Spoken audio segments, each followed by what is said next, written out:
Depuis 1789, avec l'article 10 de la Déclaration des droits de l'homme et du citoyen, nos droits et devoirs ont évolué vers des libertés modernes, comme la liberté de conscience.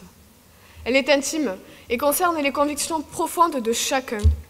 Ainsi, elle est la capacité à choisir les valeurs et principes qui vont conduire notre existence. Jour après jour, l'homme prend conscience du nombre croissant de ses libertés. Pourtant, son inconscient les pratique déjà. Il est vrai qu'en tant qu'adolescents, Français et Européens, nos libertés semblent moindres. Il nous est dicté un règlement, un but, un programme, une vision du monde.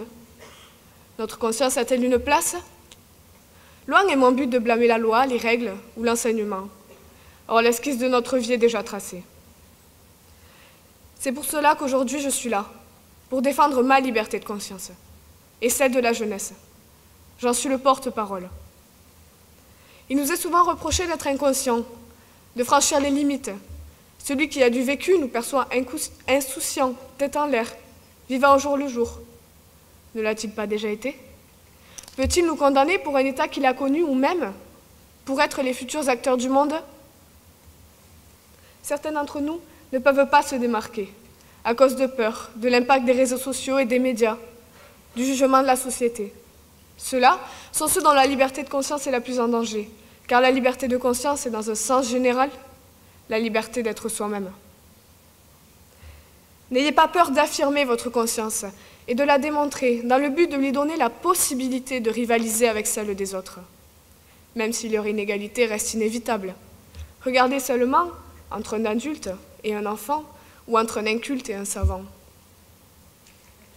Vous vous demanderez sûrement pourquoi je vous dis qu'il faut la démontrer. Je vous dirai que la question ne se pose pas. La conscience s'affiche de manière inconsciente, puisqu'elle est matérialisée par les actes. Prenons l'exemple d'un artiste qui, grâce à son art, affiche et démontre sa conscience. Il exerce ainsi sa liberté. Il en est le meilleur exemple. Demandez-lui ce qu'il en pense. Il vous dira qu'il réfère la conscience à un aspect humain plutôt qu'à une liberté. Il vous dira qu'il ne se pose pas la question, que c'est pour lui une évidence. Parlons maintenant de la religion et des attaques terroristes qui menacent le monde et sont contre cette liberté. Nous ne pourrons pas oublier Charlie Hebdo, le 7 janvier 2015, ou bien les attentats de Nice, le 14 juillet 2016.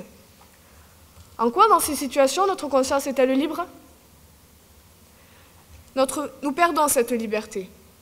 C'est pourquoi il faut qu'aujourd'hui être chrétien, juif, musulman, agnostique ou athée soit une richesse et que la discrimination disparaisse.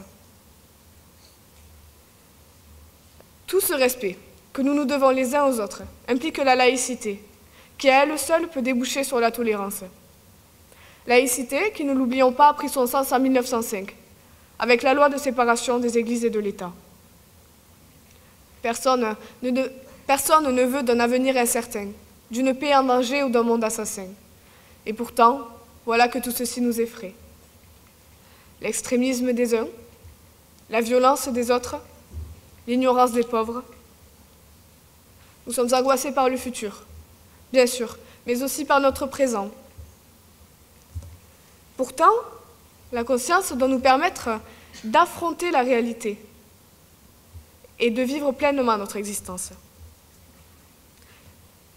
Nous devons accepter et assumer nos différences et ainsi faire coexister les consciences, les convictions politiques, philosophiques et religieuses. Nous devons accepter le pluralisme et même l'entretenir. Nous devons apprendre, connaître, approfondir notre savoir, forger notre conscience, afin d'aiguiser notre esprit critique, notre autonomie et notre jugement. Nous devons faire ceci maintenant, car le monde est cruel et menteur. Il ne nous laisse plus le temps de mûrir. Le fruit est récolté avant maturité. Et bien voilà que ça s'applique aussi à l'homme. Ce monde dans lequel nous devons assumer nos idéaux, nos passions, nos rêves et nos différences, le tout dans le respect et la tolérance.